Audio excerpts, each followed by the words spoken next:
लगभग दुनिया के अलग अलग जगहों पर प्रदर्शन हो रहा है। भारत के पड़ोस में हो रहा है, तो सबसे पहले भारत क्या कह रहा है देखिए जरा। पीओके में बर्बरता पर भारत ने पाकिस्तान को कड़ी फटकार लगाई। विदेश मंत्रालय ने कहा है कि हमारी हालात पर पूरी तरह नजर है। अपनी नाकामी छिपाने के लिए पाक फर्जी खबरें फैलाता है, मानवाधिकार के उल्लंघन से ध्यान भटकाने की कोशिश करता है। पीओके में भी पाकिस्तान और उसकी सेना इसी कोशिश में है। पाकिस्तान के कब्जे वाले कश्मीर में भीषण बर्बरता की खबरें हैं। पाक की बदहाली के खिलाफ आवाज उठाने वालों पर गोली चलाई गई। इसे केवल कानून व्यवस्था का मामला नहीं माना जा सकता, यह पीओके में लंबे समय से चल रहे असंतोष का नतीजा है। पाकिस्तान को कश्मीरियों के नरसंहार का हिसाब देना होगा। उम्मीद है कि अंतर्राष्ट्रीय समुदाय भी पाक पर दबाव बढ़ाएगा और उसे दुष्कर्मों और अत्याचारों के लिए जवाबदेह ठहराएगा। अब देखिए ब्रिटेन क्या कह रहा है। पीओके में चल रहे प्रदर्शन आंदोलन की गूंज ब्रिटेन तक पहुंची है। लंदन समेत कई शहरों में पाक विरोधी प्रदर्शन हुए। लंदन में पाक उच्चायोग के बाहर सैकड़ों लोग जमा हुए।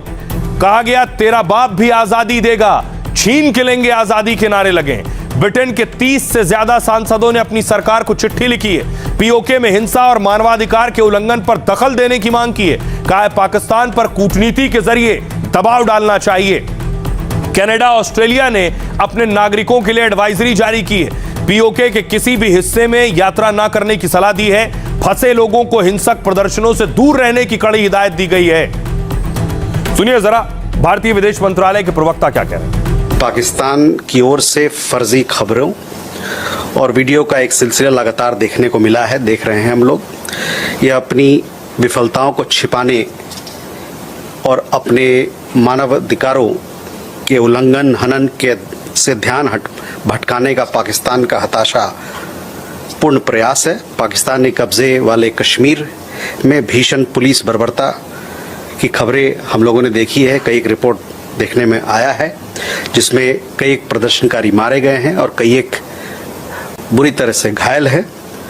हम उम्मीद करते हैं कि अंतर्राष्ट्रीय समुदाय पाकिस्तान को अपने दुष्कर्मों और अत्याचारों के लिए जवाबदेही ठहराएगा। यहाँ पर लग यही रहा है कि गवर्नमेंट के कंट्रोल से बात आगे चली गई है।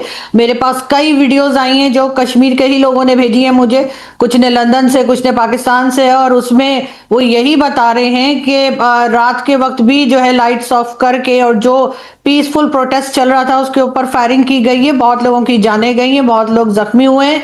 और उसके बाद यही लोग जिन्हें हम कहते हैं कि जी कश्मीर हमारी शहरग है, तो कश्मीर हमारी शहरग ऐसे कि अब हम उनको गद्दार भी बता रहे हैं और हम उनको टेररिस्ट भी बोल रहे हैं, मिलिटेंट्स का नाम दे रहे हैं उन्हीं लोगों को जिनकी वो जमीन है।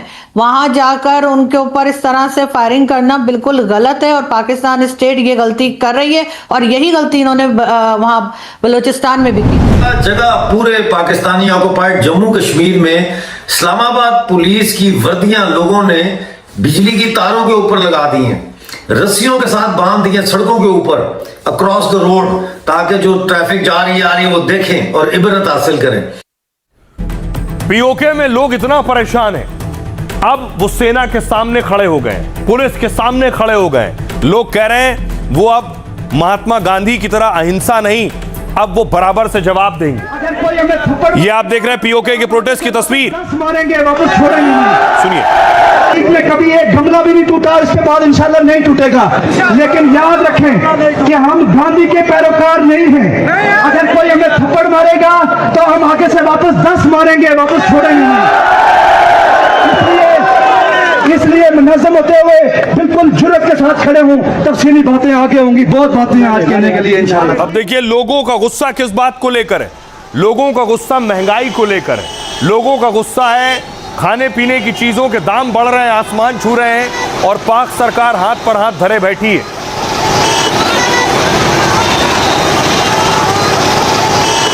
और इस प्रदर्शन के बाद लोगों ने आज बाजार बंद रखे हैं विरोध में। चारों तरफ आप देखिए सारे शटर डाउन है, ताले लगे हुए हैं, गलियों पर सन्नाटा पसरा हुआ है। बाहर के मनाजर है जहाँ पर आप देख सकते हैं कि मुकम्मल तौर पर जो है वो लॉकडाउन है, मार्केट को बंद कर दिया गया है और ये फैसलाबाद की जो मरकजी मार्केट है। और लोगों में गुस्सा पाकिस्तानी मीडिया के खिलाफ है कि पाकिस्तानी मीडिया इनकी आवाज नहीं उठा रही है। पाकिस्तानी मीडिया पाकिस्तानी मीडिया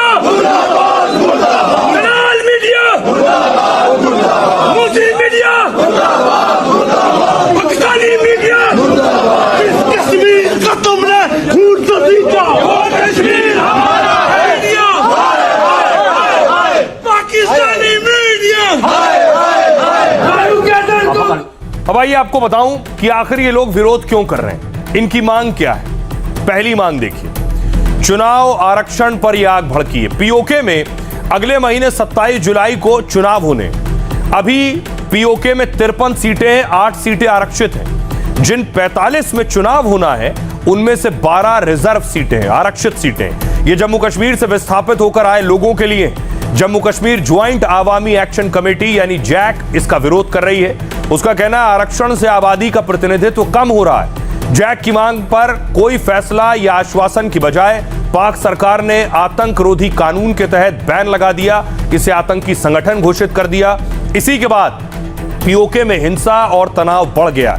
इसके अलावा दूसरी मांग है महंगाई और दमन से गुस्सा है। पीओके में कई महीनों से सरकार विरोधी प्रदर्शन हो रहे हैं। लोग कह रहे हैं कि उनके साथ द्विम दर्जे का बर्ताव हो रहा है। पाक उनके प्राकृतिक संसाधनों का इस्तेमाल तो करता है, लेकिन बदले में उसे सिर्फ भेदभाव और दमन झेलना पड़ता है। लोग कह रहे हैं हमें गेहूं और बिजली चाहिए थी, गोलियां नहीं। हम सुनते थे कि पाक ने भारत के लिए परमाणु बम बनाया है, लेकिन पाकिस्तान भारत का कुछ नहीं कर सकता, न्याय और अधिकार नहीं दे सकते, तो हम पर ही एटम बम गिरा दो। सुनिए जरा क्या कुछ कह रहे हैं पाक एक्सपर्ट और एसपी बैद। से मुनीर और उसकी फौज का ख्याल है कि कश्मीरी जो हैं वो बुज़दिल हैं और वो बंदूक के जोर के ऊपर जो है दबाए जा सकते हैं। हैरान भी हूँ, मैं परेशान भी हूँ, मैं बहुत ज़्यादा खौफजदा भी हूँ कि इसके लॉन्ग टर्म कॉन्सिक्वेंसेस क्या। हालात बड़े अजीबो गरीब होते जा रहे हैं और इसको संभालने के लिए जिस विजन की, जिस सोच की, जिस पुख्तगी की जरूरत है वो ज़ाहिर नजर नहीं आ रही। ऐसा लग रहा है कि जानबूझकर कोशिश की जा रही है कि हालात को मजीद खराब किया जाए। तरफ सिक्योरिटी फोर्सेस को दाखिल किया जा रहा है आज़ाद कश्मीर में, वहां पे रेंजर्स जा रही है, एफसी जा रही है। इस्लामाबाद पुलिस को बुलाया गया तो वहां पे दर्जनों पुलिस वालों ने अपने मोबाइल फोन ही बंद कर दिए, क्योंकि पुलिस भी ये जानती है कि आज़ाद कश्मीर में जाके वहां पे लड़ाई करना सबको अपनी जान अजीज होती है। मुझे लगता है ये जलियांवाला बाग की तरह का मैसेकर है और पाकिस्तान आर्मी का जो चीफ है Asim Munir, so called fraud field marshal, he is acting like a general Dyer जैसे इनोसेंट लोगों पर गोली का आदेश दिया, ऐसा ही लगता है उसने दिया है। और निहत्थे लोगों पर जो बेसिक चीज़ें मांग रहे हैं, क्या कह रहे हैं, आटा सस्ता कर दो, बिजली सस्ता कर दो, ये क्या कौन सी डिमांड है? और इस उनको आप टेररिस्ट डिक्लेयर करते हो, तो आप क्या जो आपने इलीगल कब्जा किया है अब लोग उसको नहीं बर्दाश्त कर रहे हैं, तो वो चाहते हैं अब यहाँ से खाली करो। एक तरफ पीओके में पाकिस्तान का नरसंहार और पड़ोसी दुश्मन ऐसा हो तो उसके ऊपर लगाम कस कर रखना जरूरी है। दूसरी तरफ भारत ने सिंधु जल समझौता रद्द कर दिया है, उसके बाद पाकिस्तान का गला सूखना शुरू हो गया है। पाकिस्तान को गर्मी के मौसम में अब पानी की याद सता रही है।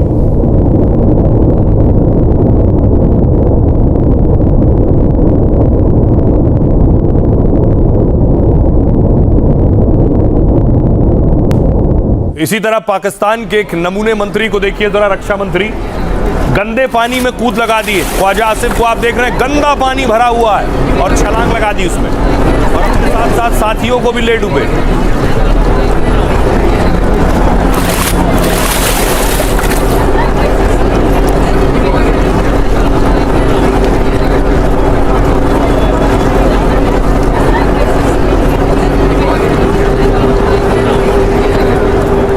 अब देखिए जरा पाकिस्तान का हाल क्या है। भारत ने पानी रोक रखा है, इस तरह से टपक रहा है। आतंकवाद से खून बहाने वाला पाक पानी को तरस रहा है इस वक्त। शाहबाज के मुल्क में इन दिनों जल संकट गहराने लगा है। हालात ये हैं क्योंकि आतंकिस्तान के खिलाफ भारत ने स्ट्राइक की थी। पहलगाम आतंकी हमले के बाद भारत ने फैसला लिया था कि सिंधु जल संधि से निकलकर पाक को सबक सिखाया जा सके, और उसका असर पाकिस्तान की नदियों और नहरों पर हो रहा है जो सूख रही हैं। हालत ये सबसे ज्यादा असर सिंध प्रांत और बलूचिस्तान पर पड़ रहा है। पानी की कमी से कई किसान मौसमी खेती नहीं कर पा रहे हैं। ये खरीफ की फसल का सीजन है और पानी नहीं मिल रहा है। इससे पाकिस्तान में अनाज का संकट भी पैदा हो सकता है, क्योंकि सिंध पाकिस्तान की कुल कृषि उत्पादन का 67% हिस्सा देता है। अब सबसे ज्यादा पानी की किल्लत पाक के सिंध में ही है।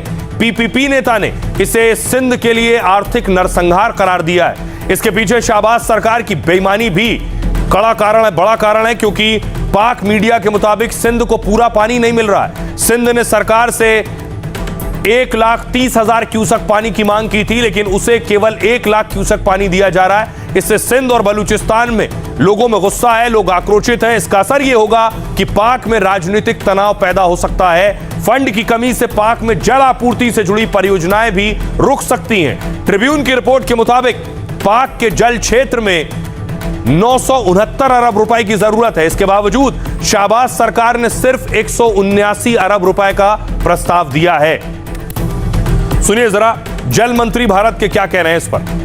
देखिए, माननीय मोदी साहब की सरकार